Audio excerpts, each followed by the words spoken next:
Hello and welcome back to Political Commentary Corner. I'm your host, Lawrence Grand Prix.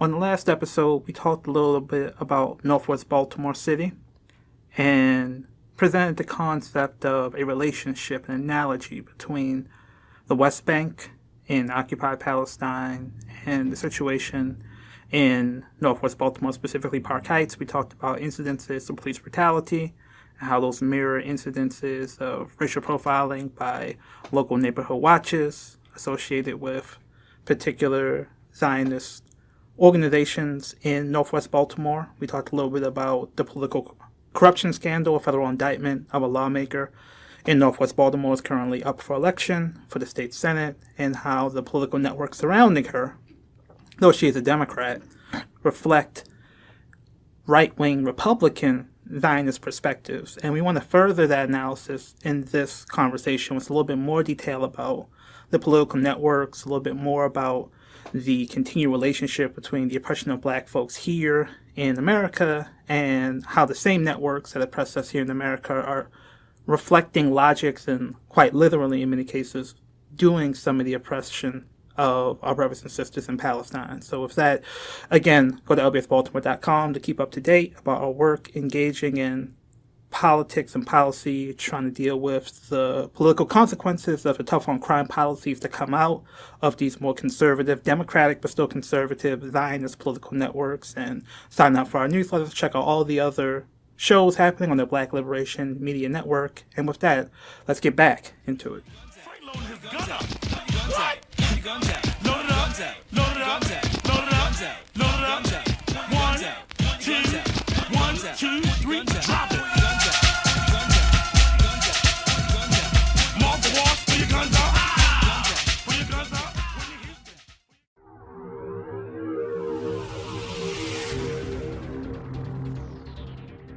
Hi, Tom Trento, Director of the United West. The problems occurring in Israel, in particular in Jerusalem. Some people calling it a third intifada. With us to get his analysis is Jack Abramoff. He is an Orthodox Jew. Jack, looking at the news feed and reading, what hits your heart when you look at what's going on in Israel? Well, I think what's going on in Israel is the consequence of decades of appeasement of vicious, savage animals, basically. You have people who understand violence. These folks are killing children, killing women. This is what's going on, and it's spreading like a virus. I read today that it's spreading like a zombie virus, one after the other. And all of this is the consequence of the West, unfortunately, putting unbelievable pressure on Israel, and Israel's leaders to some degree as well going along with it, of treating these violent thugs as if they somehow are part of the democratic process and negotiation process, or they're somehow going to live side by side in peace. They're not. If it happens in Russia, like the America of old, whenever the hoodlums used to attack us in the old days, and we spread this disease to Israel, and this is the consequence on the streets. That thugs think it's okay to go out and maraud and kill, and they're doing it with aplomb in Israel, and it's really quite frightening. Yeah, there's another element to this, Jack. We have obviously the thugs. These kids are running around. The facts don't matter. All they do is they see, a 13-year-old shot by the IDF or the police, and that's it. Israel's horrible. I think, unfortunately, Israel's in a position where at this point, it's got to use extreme force to put these people down, extreme force to keep them segregated away from the Jewish and Christian populations, and find a way to make these people understand that they don't have a path to victory through violence and through this kind of thuggery. And they do it, they're going to die. If that quote was a little bit jarring, I think that's the point. That, of course, is Jack Abramoff, well-known, corrupt Republican lobbyist and hardcore Zionist. And I wanted to start the episode with that quote because listen to the language he's using. He specifically says there is some sort of appeasement context, appeasement of thugs that we as America have exported to Israel. And these specifically young people, all they understand is virus. And because we're not as harsh on them in Jerusalem, they feel they can get away with anything, including violent attacks on folks in the occupied Palestine. And specifically the context that we've exported this concept. That's about as strong as any analysis I've seen that shows that there's a direct linkage between perceived soft on crime policies here in America, specifically soft on youth crime policies, and the situation in Israel. and that somehow there's a feedback loop between what's happening in America and what's happening overseas, which goes both ways. So we talked about the Zionist logic of control in Israel, occupied Palestine, impacting American politics. He actually perceives it going the other way, where, and then this is during the Obama regime, the perceived rise of soft on crime politics and policy is then affecting Israel in his mind, the Israeli politicians, so they're not as heavy-handed as they should be with youth throwing rocks in occupied Palestine. And I want to juxtapose or compare, again, Jack Abramoff is connected directly, as we saw in last episode, to the political machine that's supporting politicians in Northwest Baltimore, but I want to juxtapose that and compare it directly with analysis from Sinclair Media-backed media entities, which talk about youth crime using remarkably similar language. So I'm going to now play a quote from a Sinclair Media broadcast, and I want you to see if you hear any similarities. So here's the quote.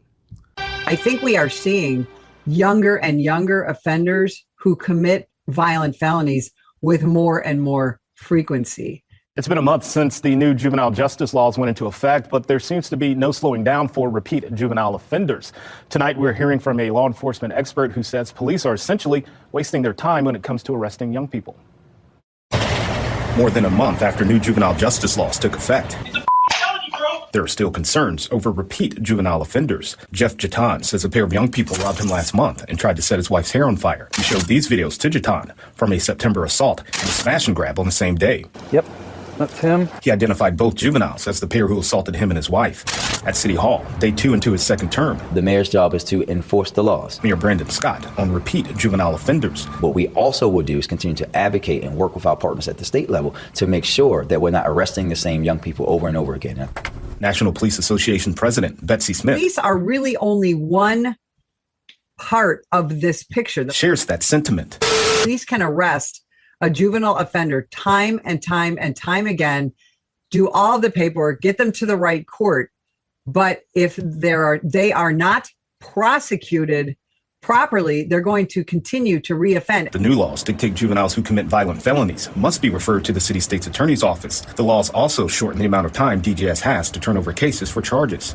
But Betsy Smith says the Department of Juvenile Services and state lawmakers have gotten too lax on what they consider a serious offense. What we considered a serious crime 10 or 20 years ago is now considered, oh, it's a misdemeanor, it's no big deal, it's kids acting up.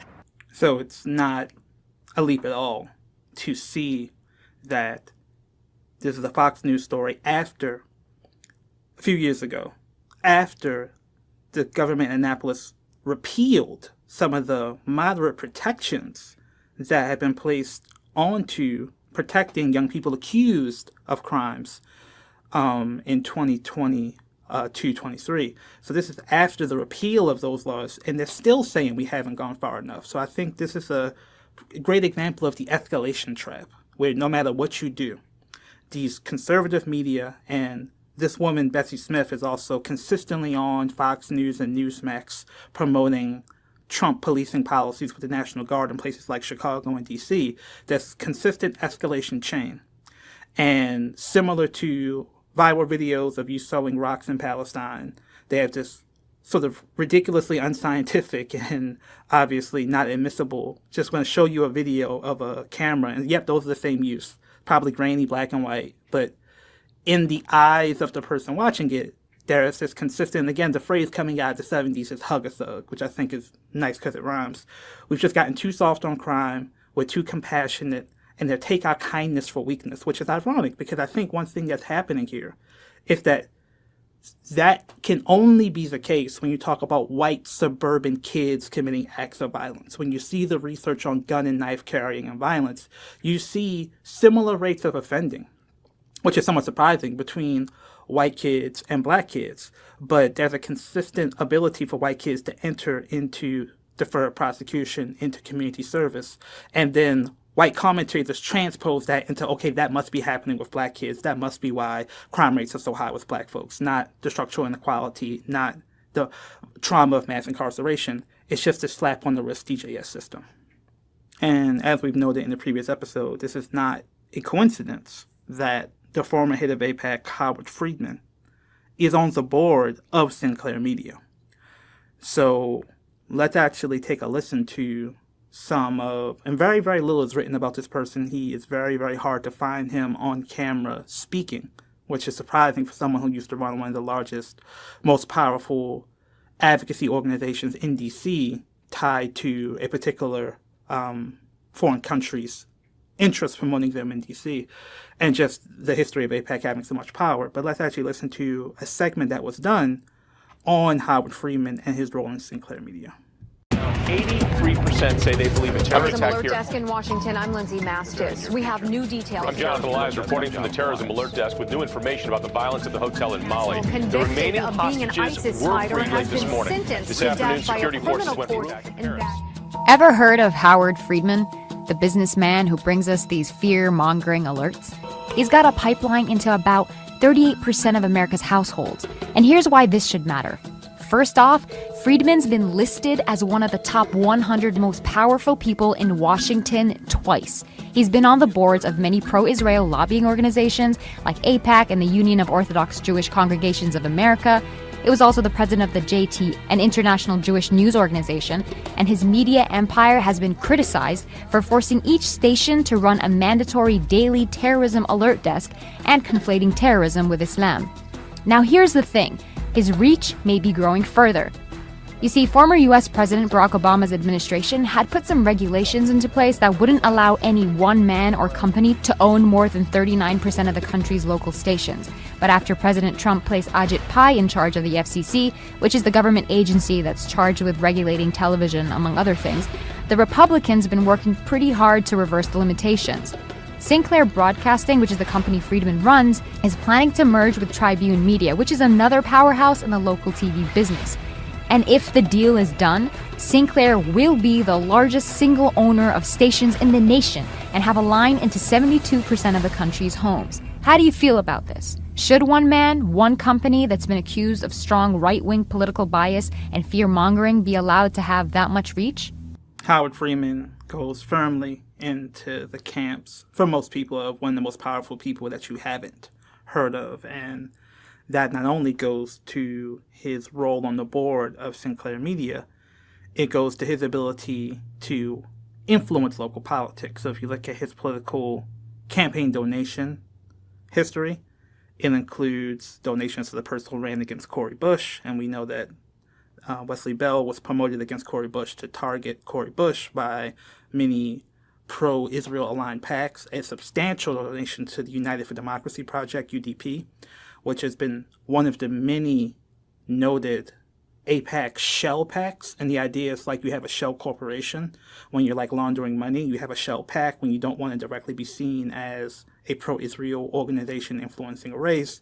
UDP is one of the largest, but they have like Elect Chicago Women, and they have a variety of interestingly named political action committees that don't tell you that many of the people backing them are tied to AIPAC and this notion of AIPAC bundlers. So the idea is that there are networks of folks that, like, you have a meeting, they give you a check, you literally bundle it, you put an envelope around it, and you mail it to a PAC or a political candidate. Those people are called bundlers, and you can track the political affiliations of a PAC by seeing who donates to the PAC, i.e. who are people who are typically bundlers who in the past are given to AIPAC are now given to these shell PACs.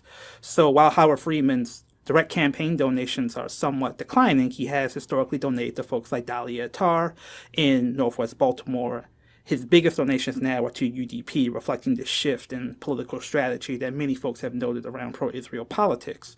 And part of that is there is a backlash to being perceived as directly putting your thumb on the scale when it comes to political races, especially political races where you're engaging like the African-American community.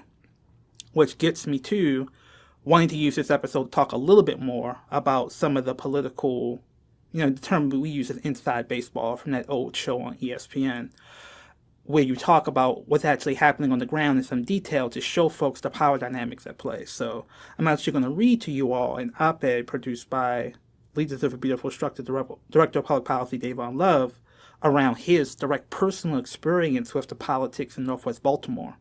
So many folks will know that in Maryland, we have lawmakers and we don't have special elections.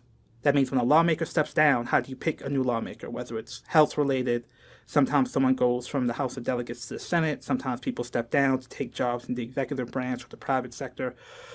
So we have Democratic Party specific. So it's not a public office. It is an office of the Democratic Party. But it is elected.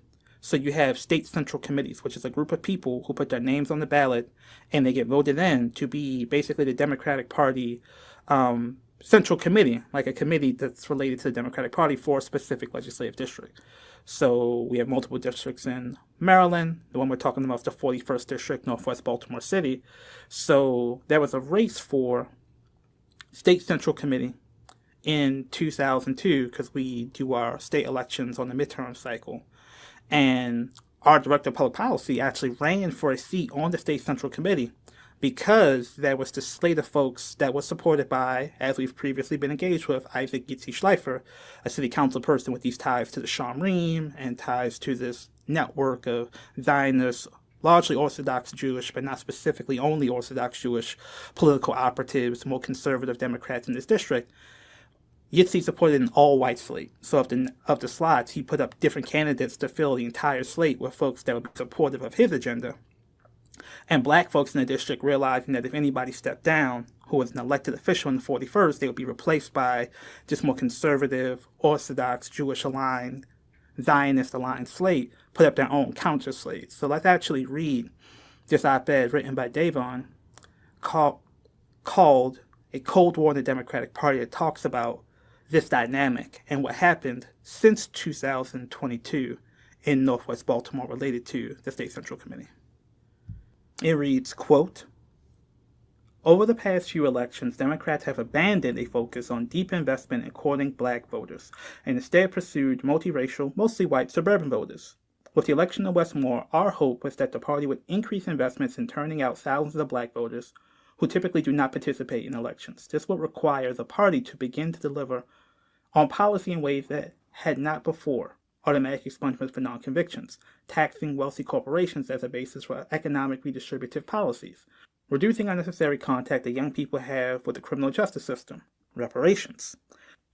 These are also the kinds of policies that would alienate the voter base that Democrats had more recently been actively pursuing. I, in this case Davon Love, chose to run for a 41st Legislative District seat on the Democratic Party State Central Committee because it was clear that this ideological Cold War was playing itself out in my community. Councilman Isaac Yitzi Schleifer is a conservative Democrat that ran an all-white slate of candidates for the State Central Committee. He has espoused beliefs that align with the racist propaganda coming from David Smith, Sinclair Broadcasting, and Fox 45 in Baltimore, particularly the juvenile crime narrative that mislead the public to believe that reforms to the juvenile justice system get in the way of holding accountable youths that commit heinous crimes. I worked with then Senator Jill P. Carter on our own slate that was more reflective of the demographics of the district and that had folks who are generally more progressive. Having votes in the State Central Committee would allow us to appoint people to office in the event that someone resigned from office who would push back against the right-wing politics represented by Councilman Schleifer. We were able to elect 4 members of our slate: Tammy Sinnett, Lakeisha Brown / Wright L., Angela Gibson, and me, Davon Love. While 3 members of Councilman Schleifer's slate were elected: Alex Friedman, Sandy Rosenbluth, and Councilman Schleifer.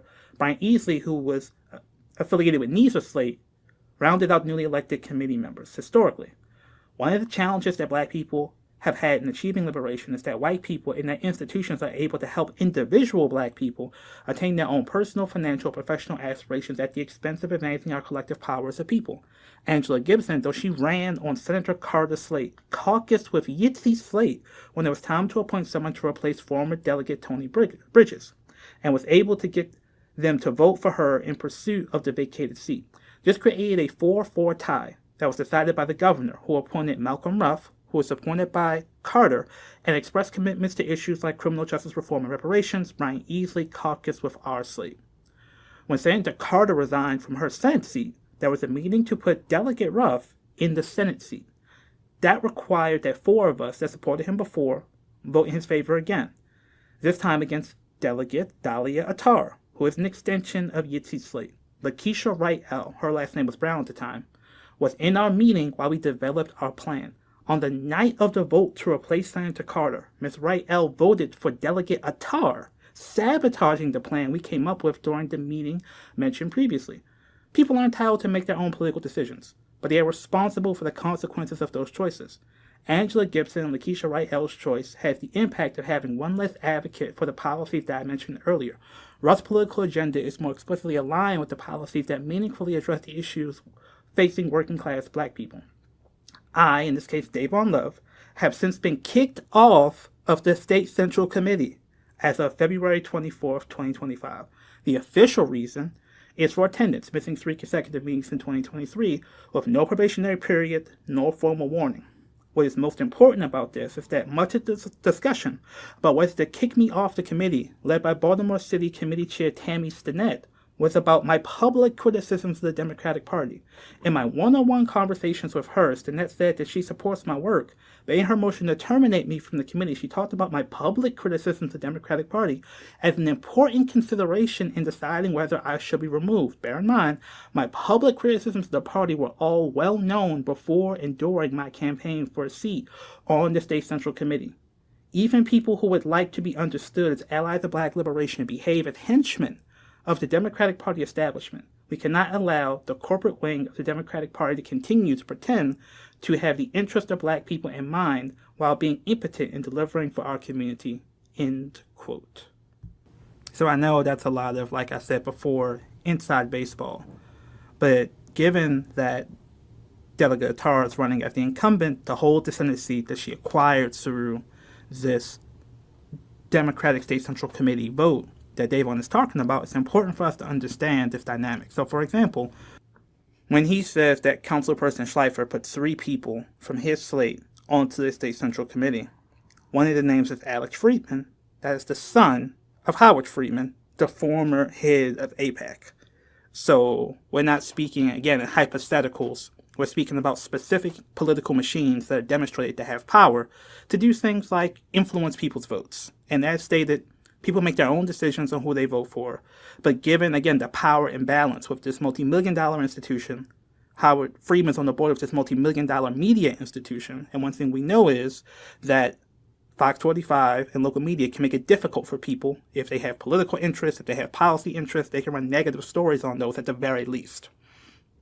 So not even get into anything nefarious or cloak and dagger. This is just the reality of the power imbalance at play here. When you have the son of the former head of AIPAC on the board of a multi-billion-dollar media institution saying, hey, look at this lady Dalya, don't you want to vote for her? That means something powerful. Similarly, when he says that the person who was running the meeting to determine whether he got off the State Central Committee, her last name was Stinnett, Tammy Stinnett. Her husband, Sean Stinnett, recently got voted in to replace Dalya when she moved up from delegate to Senate. So like I said, when there's a vacancy, you have to have the State Central Committee vote. When they voted for Dalya over Malcolm, Dalya's seat became open, and her husband, of the person who was basically running this meeting where Davon got kicked off the State Central Committee, her husband got that delegate seat. And he's an incumbent, so as of right now, Sean Stinnett, who happens to be Muslim, is caucusing with the other incumbents, including Dalya, on a unity ticket to all get reelected in the 41st District. So that is some powerful, powerful political machine building because it's very useful. And not to say this is the only situation at play here, but you can imagine if you are the former head of AIPAC supporting a political machine in a predominantly black district, you want to have black folks running on a ticket with the people you support, and particularly someone who's black and a Muslim. But as we stated, the political alliances, political positions taken by Dalya are not necessarily in the interest of the black community. So having someone like Sean Stinnett or other black folks in their political machine, like they're able to peel off people from the State Central Committee to vote for these people they want to take public office, is what Davon is talking about when he says henchmen of, in this case, a more conservative Democratic Party.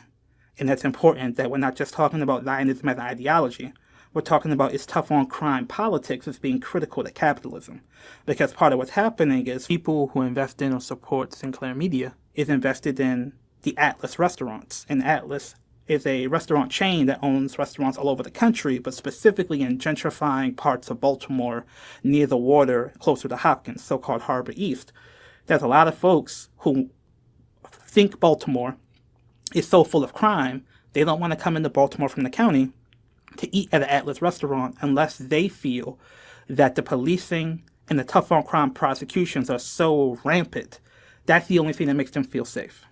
So this isn't just, again, an abstraction because it's purely ideological. There's also an element of political economy to this. So the tough on crime politics pushed by Sinclair, in their mind, redound and benefit the Atlas restaurant group that folks in that networks are attached to. So this is a powerful example of why he's using the term corporate wing of the Democratic Party in this analysis. Last thing that we have to hit before we move on. So Davon is removed from the State Central Committee.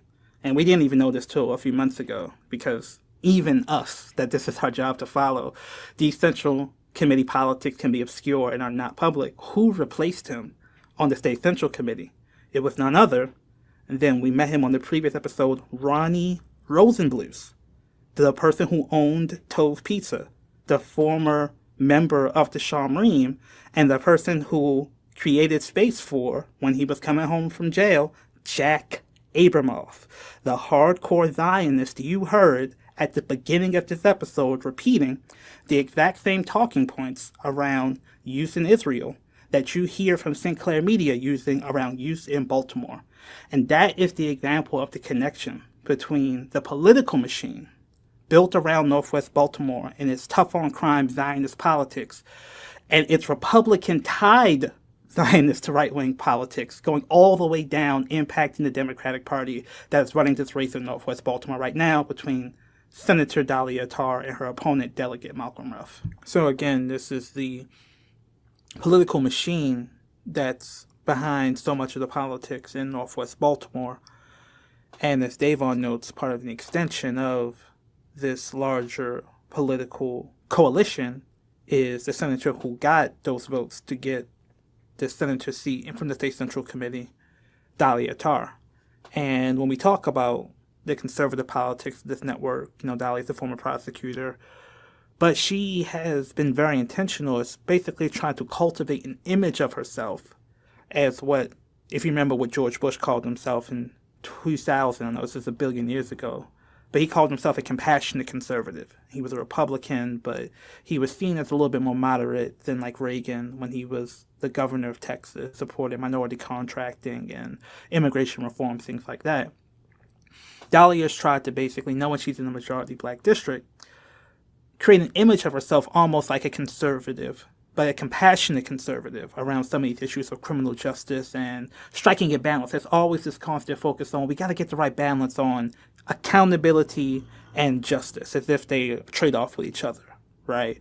So let's listen to some of the senator from Northwest Baltimore, Dalya Attar, talking about her perspective on some of these criminal justice issues, and then let's round that into the beginning of our conclusion, kind of deconstructing her depiction of herself as a compassionate moderate or a compassionate conservative on some of these criminal justice, youth justice issues. And let's conclude with some analysis of the record of her opponent in the race, Delegate Malcolm Ruff. But here is Senator Attar. It's kind of, okay, a couple of years ago, I was working in the juvenile detention center as a prosecutor, and I was just horrified by what I saw. There were children with no food on their table. There were children with no air and heat, and then they were going to schools that were not, these schools were not providing them what they actually needed. And it just horrified me. And that's when I said that we can't just prosecute our way out of crime to a good life. We need to change policy as well. Okay, so crime is out of control in Baltimore City and throughout the state of Maryland, and it's gotten to the point where it's unacceptable. We don't feel safe in our own homes. Our neighbors don't feel safe. My sister was sitting on my parents' porch, my 19-year-old sister, just a couple of days ago. It was about 8 p.m., and she hears people screaming, and she realizes that down the block from her, 5 people, I believe she said about 5 people got out of a vehicle, pulled an AK-47 on someone who was right next to his car and carjacked him. And this is actually someone who we've known all our life, who is a 24-year-old boy who lives down the street from us. And it's extremely concerning because this is the type of thing that's happening throughout the entire city to everyone. So crime, like I said, is out of control, and it has been for a while. And so what the PROTECT Act does, I sponsored it in the House, and Senator Antonio Hayes sponsored it in the Senate. It passed both houses, and the governor vetoed it after session. And what this bill does is it maximizes state and local resources and has them work together in different ways. So, for example, there are the entryways into Baltimore City, including I-83, I-295, and some other entryways. It would require Maryland state agencies like Maryland State Police or MDTA, different Maryland police agencies, to patrol those areas and to provide that extra additional resource to Baltimore City Police Department. We also have the Baltimore City Police Department, the commissioner, telling us that he does not have enough officers on the street. He cannot control the crime when we don't have enough officers on the street. And that has been something that's been said multiple times by the police department, that they need assistance with that. So now the other thing that the bill does also is the governor's office would select 10 high crime zone areas. And within those areas, they would hire a citizen who lives in the community, who works with the community from each of those areas to work with the police as well. Because we know that just having police officers is not the only way to solve this crime crisis that we're in. So these citizens from the community would work with the Baltimore City Police, with the state police, whomever is in that area, and help reduce crime and work with the community and the juveniles in the community. So I wanted to include that quote because the Jack Abramoff fire and brimstone version of thugs who have no humanity, that's not what you're going to get from Senator Attar. That's not what you're going to get from most of the folks in the community that talk about or support Senator Attar. It's going to be more this, where I was a prosecutor and I saw the conditions, and the conditions were so poor that something had to change. But also crime is so dangerous. I've seen it, personal connections in the community. So I have to do something, but I have to do something that is moderate and balanced and compassionate and things of that nature. And this is very appealing to some folks because there isn't always the context to understand. We've gone so far to a conservative right-wing politics on criminal justice in Maryland that even pushing against it a little bit will get you called a centrist or a progressive. When if you actually understand how embedded anti-black, anti-youth, violent carceral logic is in our state, these attempts to triangulate intelligent, compassionate, moderate politics really sort of solidify the status quo as logical center and doesn't actually reflect the science and the data and reality of what actually has to happen. So, for example, when she talks about the conditions in youth facilities not being the best, this ignores the fact that many youth who are automatically charged as adults, a policy which she largely supports, are actually held in adult prisons. So, as difficult as DJS conditions are, the conditions in adult prison have been clearly documented to be so much worse. Folks are kept sight and sound away from other adult inmates because you don't want adult prisoners, quote unquote, hardening or interacting with youth. But in reality, they're either kept largely in solitary confinement. But the reality is you can't really entirely keep the entire prison population away from a youth in an adult facility. So there's the possibility of, folks being attacked or just psychologically traumatic experiences. That if you understood that Maryland has the second most disproportionate percentage of youth charged as adult compared to Alabama, and we have over 30 charges, you automatically as a youth charged as an adult, that's not moderate. That is a radical policy which requires a logical, common sense solution of ending the automatic charging of youth as adults. She's a prosecutor. She knows if you wanted to or needed to, you could always waive a child up to being charged as an adult, but start them in the juvenile system where they have more access to education, more access to services. But by depicting DJS as so terrible, it's actually an intelligent tool against the reform efforts because it says, we can't start them in the juvenile system. The juvenile system conditions are terrible, right? So this is actually a powerful trick that they're actually using against our efforts to get youth started in the juvenile system. But the fact that she'd even talk about it as a prosecutor makes her come across as more moderate and compassionate. And again, I think it's very interesting, just within that quote, she talks about seeing a person become a victim of gun violence in her community. And she calls the person a 24-year-old boy. 24 years old, and she calls that person who's a victim of crime a boy.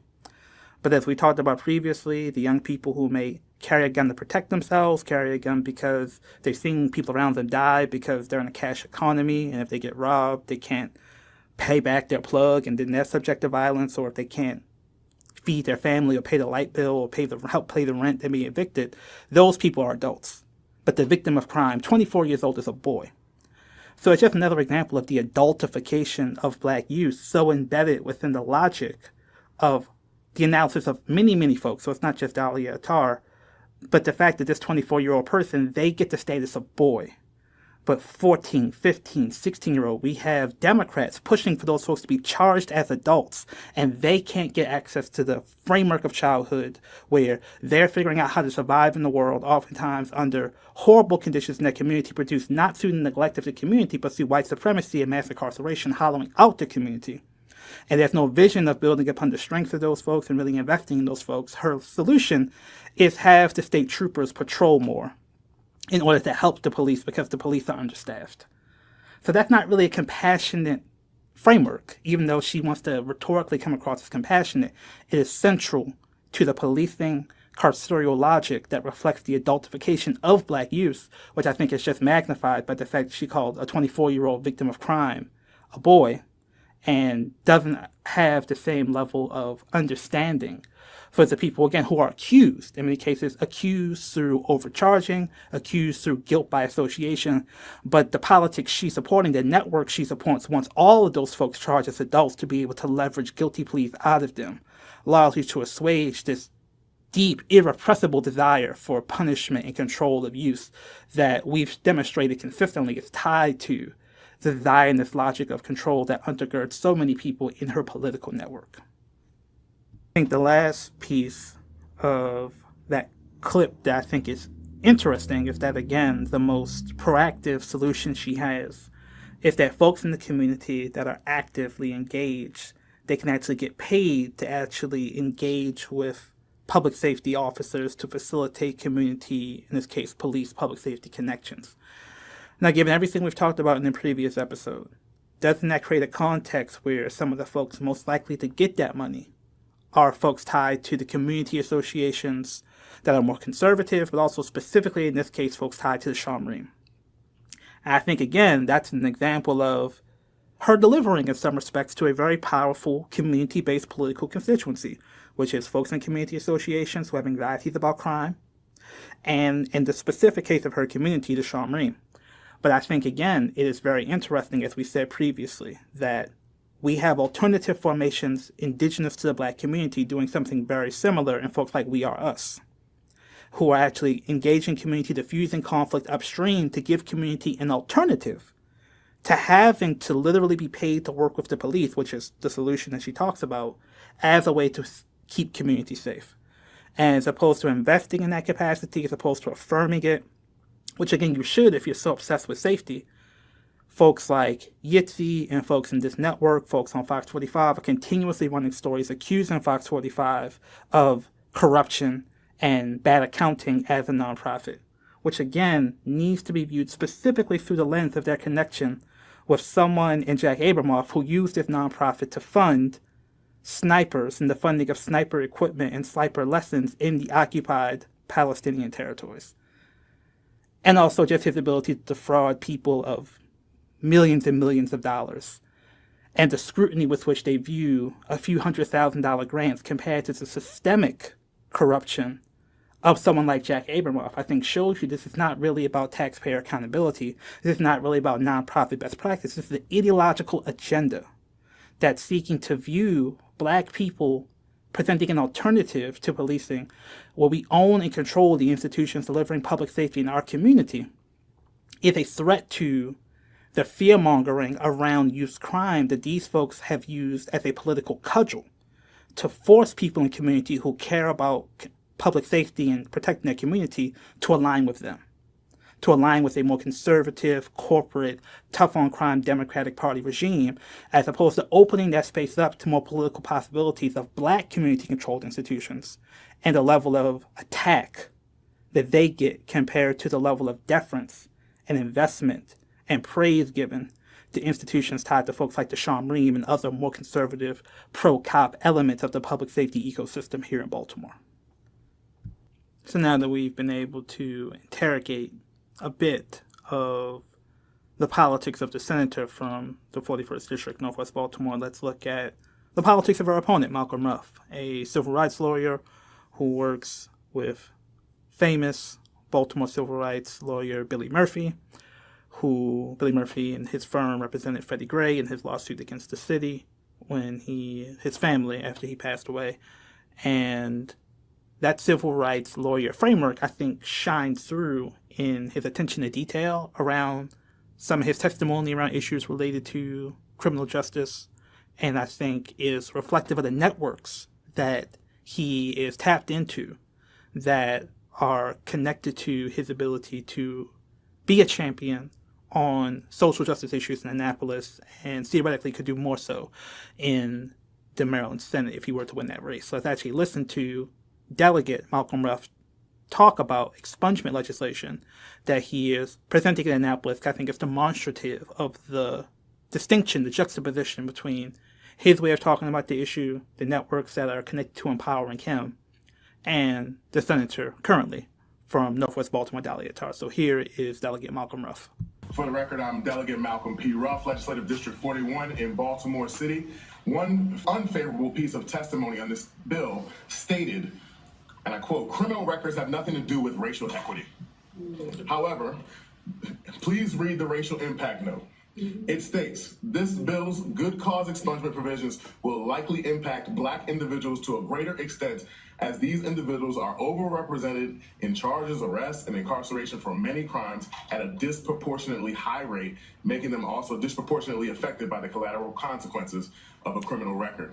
On House Bill 55, exactly 55 advocates have submitted testimony favorably, urging this committee to pass this bill, including the Center for Urban Families, Maryland Legal Aid, the Maryland Public Defender's Office, Out for Justice, the ACLU of Maryland, and the National Association for Public Defense. Criminal records cause and are the consequence of poverty and have terrible effects on employment prospects for an estimated 25% of working age Marylanders that have a record. Demographically, 71% of Maryland's prison population is Black, the highest in the nation, and 1 out of 3 Marylanders returning from incarceration are returning to Baltimore City. Maryland has a variety of laws that prevent Marylanders from accessing expungement services needed to reintegrate into society. Nearly 93% of all charges are not expungible, and people are not able to get over the barriers to education, employment, housing, public assistance, occupational licensing. This is a clear and logical solution to the expungement access problem. It allows our judges to use their sound discretion to grant a petition for expungement. The good cause provision already exists, but it's rarely granted even in the context that it exists now, which is for non-convictions. There are specific factors, the nature of the crime, the person's character and history, the time since the conviction, and the impact that we just talked about on all these barriers. If we can trust the courts to punish and convict individuals with sentences that will drastically alter their lives, potentially for decades, we should trust these same jurists when granting expungements.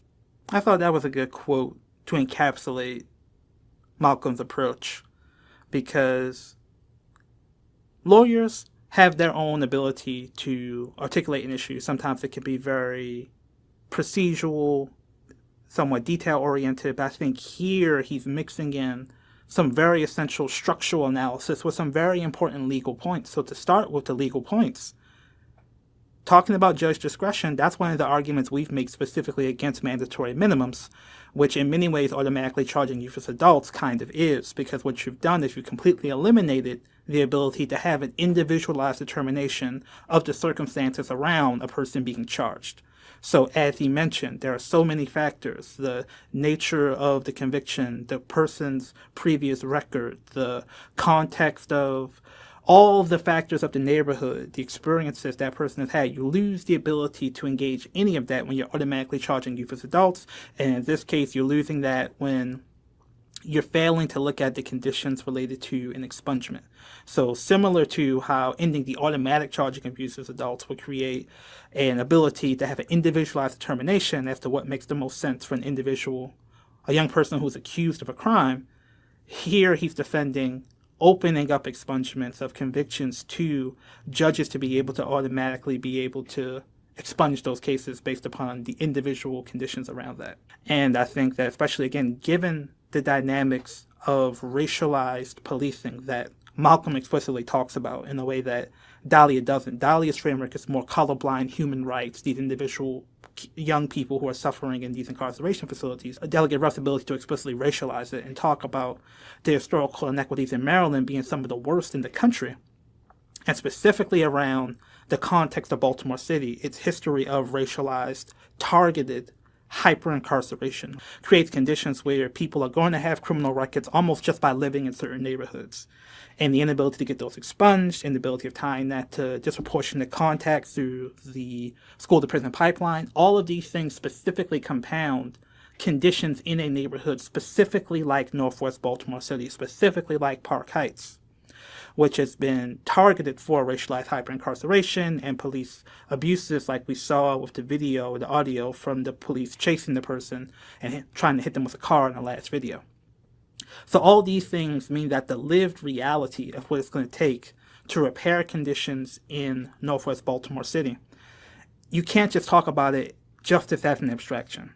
There's this magical scale of accountability and justice, and you're just calibrating these scales in the abstract. You have to experience those questions within the lived historical reality of a black city, a historically hyper-targeted for hyper-incarceration black city. And you have to look at the political networks that you're accountable to determine how a lawmaker is going to carry out their efforts to actually deliver for the people in their district. As far as I know, Dalya Attar is completely sincere when she says she wants to have a balanced approach to criminal justice. But what I know is the political networks surrounding her have a vision for what they see as the most effective solution and an ideological bias towards certain frameworks of control and police-centric solutions to criminal justice issues, because that's what they've experienced working for them. That's what they think they can sell to the people they want to invest in Baltimore and their district. And I believe ideologically, given their unique experience being political operatives that reflect a certain Zionist predisposition to the world, that centers, as Jake Abramoff says, on a vision of racialized others being beyond reason, and therefore only being able to respond to that threat through force. That means that even if you were legitimately trying to balance an approach to criminal justice, the political networks that make you a viable political option are going to shade your decisions towards the type of Sinclair media, so-called compassionate conservative, but really tough on crime democratic politics that we have seen fail consistently in Baltimore City over the past, 60, 50 years. And that's the reality.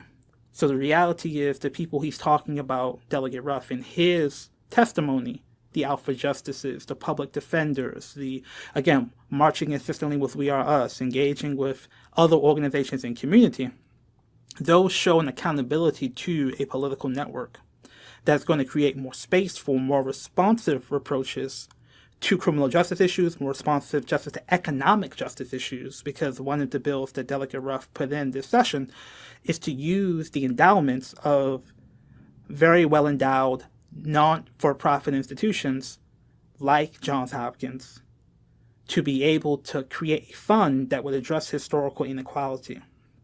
And when he did that, there was a WhatsApp group that's specific to areas of the Baltimore City and Baltimore County community that are predominantly Jewish that said, that's a reparations tax on hardworking citizens. This guy is dangerous. It's our personal opinion that we need to fight this guy. So I think that's just an example of a not just distinct political approach, but distinct political demographic visions of what justice looks like. Where, again, this is not a personal tax on wealth, as that post tried to depict. This is a tax on institutions, many of whom have had very exploitative relationships with Black Baltimore City, like Johns Hopkins, like some foundations that generate their money through things like blockbusting and being able to do housing discrimination in Baltimore City. Being able to take those institutions that do not pay tax, but have, in some cases, millions or billions of dollars in the bank just making money.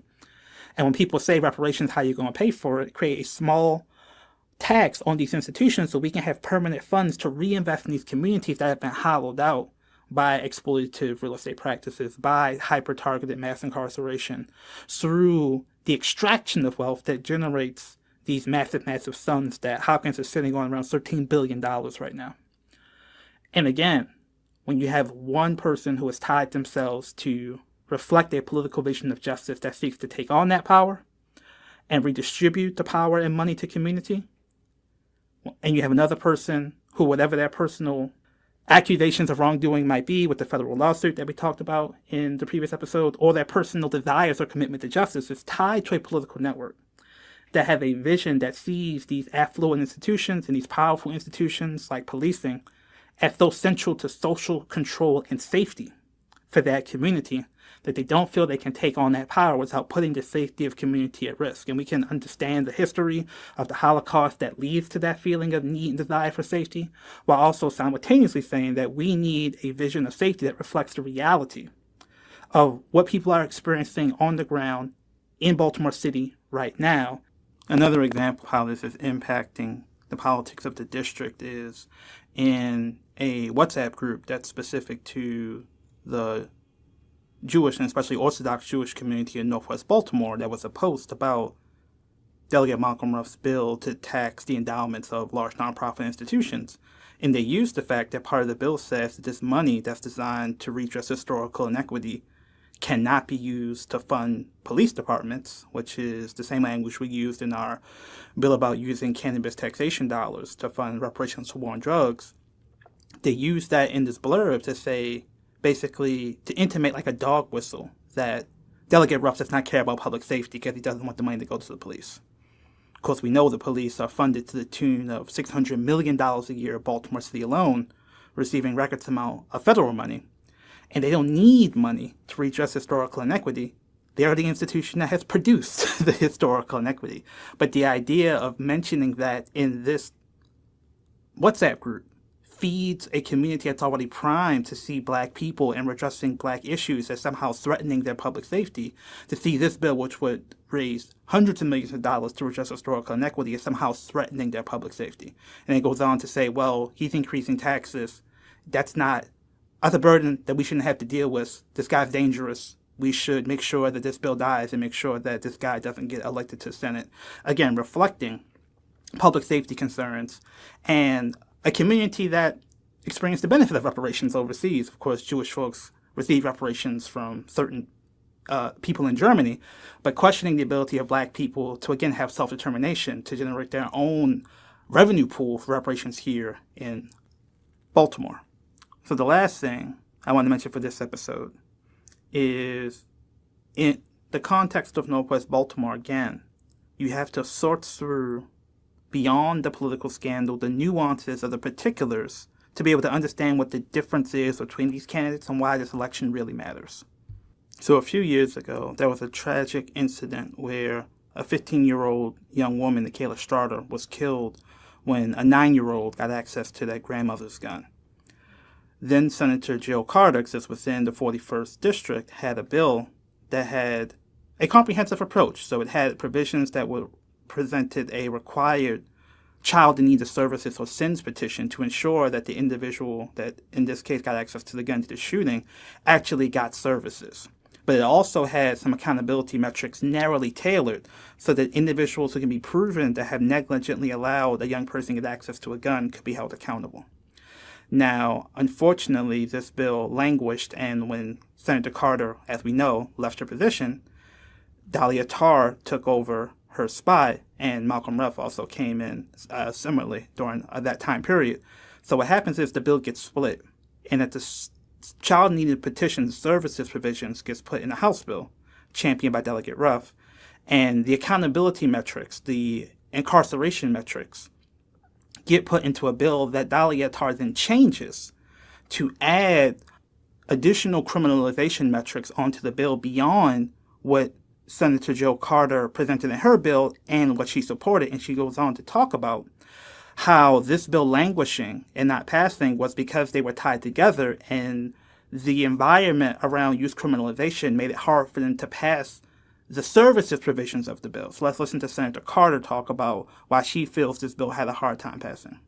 Now, when I had a penalty portion for the Dalya Attar Act that was in addition to the sins portion, that was narrowly tailored to a child that causes harm or death with a gun. It wasn't just access to a gun, and I think that's different. The legislation that was sponsored this year by the senator that succeeded me, along with the state's attorney, that legislation, I would argue, while it sounds good because everybody wants stronger penalties for any kind of gun negligence or gun recklessness for the person responsible, I agree with that, it's actually a bad bill. It makes no sense. When I was in the Senate, the bill passed the Senate every year. It was the House that didn't pass it, and at that time, Luke Clippinger was the chair of the committee, and he didn't bring the bill to the vote. I can't speak to the reasons, but I do know that there was so much buzz in the media, including on your show and your station, about juvenile crime. I really believe that legislators were afraid and responding to the media hype about the crime. And so dealing with an issue that focused on treatment and services was not a priority, even though, as the article that was written by Brenda Weintraub says, that they attempted to sweep this into the omnibus bill. But I asked for it to be extracted because the family was not happy with that. We wanted a unique, specific bill that dealt with treatment and services. So let's really talk about what it looks like is happening here. We have a long tradition, and books like The New Jim Crow and other books talk about legislating criminal justice penalties to incidences of tragedy. And you have families that have experienced a terrible loss seeking, in this case, a balanced approach: accountability with increased punishments under narrowly tailored circumstances, and treatment and services for young people who, in this case, may have accidentally shot their family member. So again, you have someone who may have lost their daughter or their son, but they may have left their gun out. So then the person who lost their daughter or son is potentially being criminalized on top of losing their daughter and son in a way that's not narrowly tailored. So when Senator Carter talks about needing to be precise on this, it's important that we don't just legislate the tragedy, but there's political incentives to do so, to stand with the family, to stand with a crying mother who lost a child, and to say, I did something in the name of the child who died, even if what is done does not represent the true holistic vision of the family who originally sought out to get justice for their slain child. So it's important to understand that when you're dealing with someone who is politically trying to pass the Dalya Attar Act, what is their history and track record on the issue? So we can actually look at what Senator Attar says on the issues, and don't take my word for it that this is politically opportunistic. Listen to Senator Attar when she's cross-examined, talking about her history or lack thereof with the Dalya Attar bill, and make up your own mind. So here's Senator Attar being asked questions by Senator Sidnor about the lack of comprehensive child and needs services petitions in her version of the Senate bill. So here's a segment of the hearing. I was looking at some testimony, and it talked about how the original legislation, it looked to mandate sins for the child who gained possession of the firearm and enhance the potential penalty for an adult responsible for safekeeping the firearm at issue. This seems to be focused on the penalties portion, and but it's also entitled and named after Ms. Strawder, and so it seems to be a different bill. So what's going on? Thank you for the question, Senator. And I know which testimony you're referring to. I actually was asked by State Attorney Ivan Bates last session to put in this piece of legislation, and I went ahead and put it in. And it's now been over a year since this legislation's been introduced. And the first time I heard of these concerns was yesterday when I looked at the testimony online. They have not been brought up to me before. But when you say the original bill, this is the original bill that I was asked to put in by the state's attorney. There was no bill before that I was asked to put in. I don't know the intent. I don't know the background as to why someone else put in a different bill in 2023. I don't even recall until I read that testimony that there was a different bill in 2023. I was asked by State's Attorney Ivan Bates last year to put this legislation in with the request and the help of the family. As you've seen, they're here, and I spoke with them outside as well, and I heard their thoughts on this as well. And I was asked again this year, because it's not passed last year, to put it in. So I cannot speak to what another senator did in the past. And again, my intent here is not gotcha, because I get it. She wasn't a senator when this bill came up in the Senate.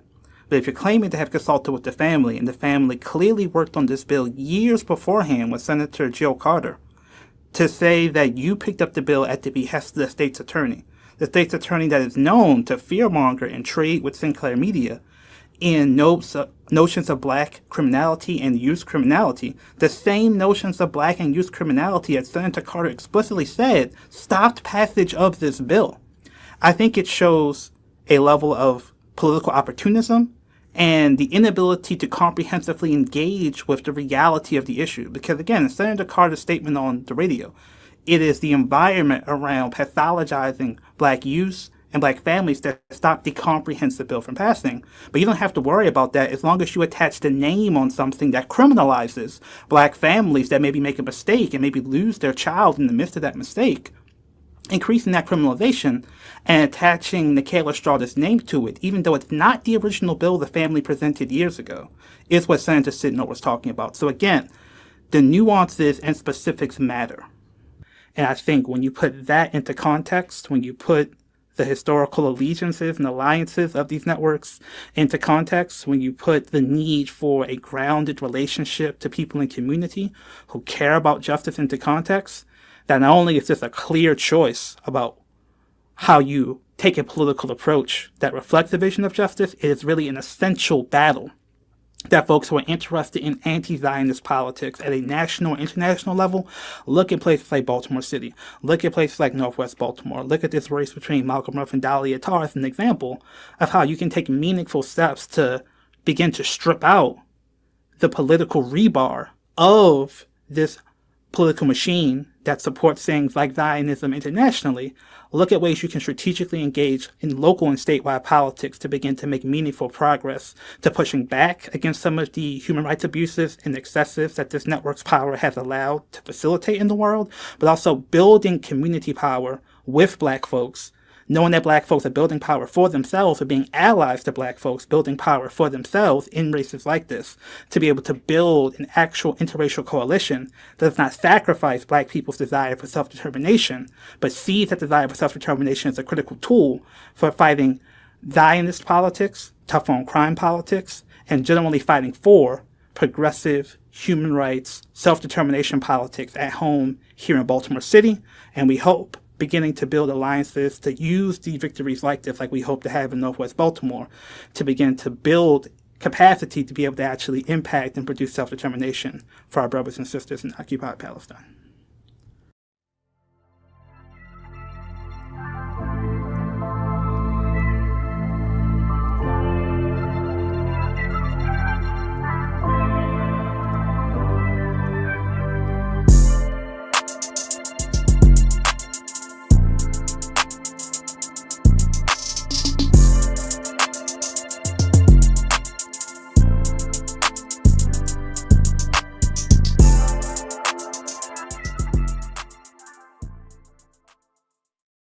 We hope you enjoyed this episode of Political Commentary Corner. One quick note on the last piece that I talked about in the Michaela Strawder bill.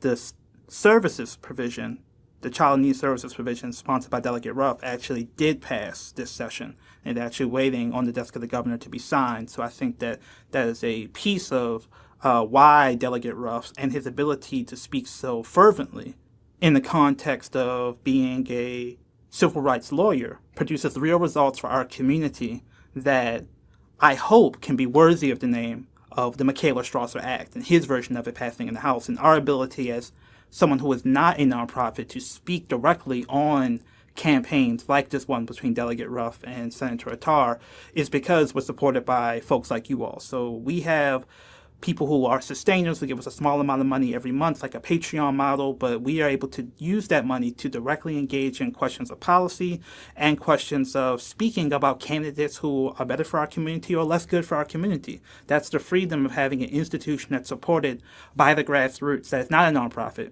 that's able to take political stances. So if you value this content, if you value our ability to operate politically independently, please consider becoming a sustainer at lbsbaltimore.com/sustain. Starting as little as $5 to $10 a month and up to $20 or $50 a month, you have the ability to support our independent political work, but also things like Political Commentary Corner, our other podcasts, and Search of Black Power, our ability to continue to engage with folks at the Black Liberation Media Network. Please like and subscribe all of our podcasts if possible. And continue to sign up for our email alerts where we'll let you know about specific things you may be doing to directly engage in the 41st District, directly engage in things like canvassing or potentially registering voters. Because again, as an independent Black political formation, we have the freedom to do those things. So again, please sign up for our emails at lbsbaltimore.com. Follow us especially on Instagram. Using Instagram stories has been very useful for us to get out information about our events and events of our partners, and continue to come back here next month. We'll give you another episode of Political Commentary Corner. Thank you, and see you soon.